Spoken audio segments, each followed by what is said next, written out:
So 2026 రాబోతుంది. 2026 జనవరి 1 నుంచి అయితే నిత్యంగా మీరు వాడే వస్తువులపైన అయితే చాలా మార్పులు జరుగుతున్నాయి. అంటే కొన్ని రేట్లు అయితే పెరగడం జరుగుతుంది. కొన్ని నియమాలు అయితే ఆర్బీఐ సెంట్రల్ గవర్నమెంట్ అయితే కొన్ని రిలీజ్ చేయడం జరిగింది. ముఖ్యంగా ఎఫ్డి రేట్లలో చూసుకుంటే మీరు ప్రజెంట్ వచ్చేసి 6% ఉన్న వడ్డీ రేట్లు 0.5% పెరిగి 6.5%కి అయితే పెరగడం జరుగుతుంది. తర్వాత చూసుకుంటే ఎల్పిజి గ్యాస్ ఒక 20 నుంచి 30 రూపాయలు అయితే పెరిగే అవకాశం ఉందని అయితే ప్రజెంట్ చెప్పడం జరుగుతుంది. తర్వాత చూసుకుంటే పాన్ అండ్ ఆధార్ లింక్ అయితే compulsory. Present pan Aadhaar link ద్వారా జరిగే ఐటీకి సంబంధించిన కానీ మొబైల్కి సంబంధించిన సిమ్కి కానీ వెరిఫికేషన్ కానీ అన్నిట్లో కూడా పాన్ ఆధార్ అనే లింక్ లేకుంటే మాత్రం మీరు డిస్క్వాలిఫై చేసే అవకాశం ఉంది. సో కంపల్సరీ జనవరి 1 లోపల అయితే ఖచ్చితంగా పాన్ ఆధార్ లింక్ చేసుకోమని చెప్తున్నారు.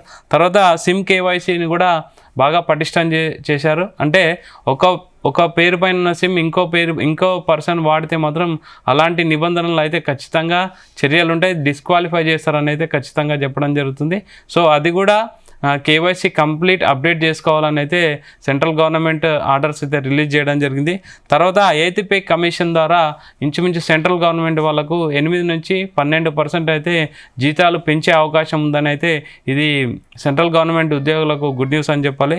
తర్వాత న్యూ ఐటీఆర్ ఫామ్ అంటే కొత్తగా ఇంట్రొడ్యూస్ చేసిన ఐటీఆర్స్ అంటే డిడక్షన్స్ కానీ కాంట్రిబ్యూషన్లు కొన్ని ఉన్నాయి, అవి కానీ మొత్తం జనవరి 1 నుంచి సబ్మిట్ చేసే ఐటీఆర్ ఫామ్లో మాత్రం ఖచ్చితంగా ఇవి అమల్లోకి వస్తాయని అయితే అంటే సెంట్రల్ గవర్నమెంట్ రిలీజ్ చేయడం జరిగింది నోటీస్. సో ఇవన్నీ దృష్టిలో పెట్టుకొని 2026 అయితే చేంజ్ అవుతుంది.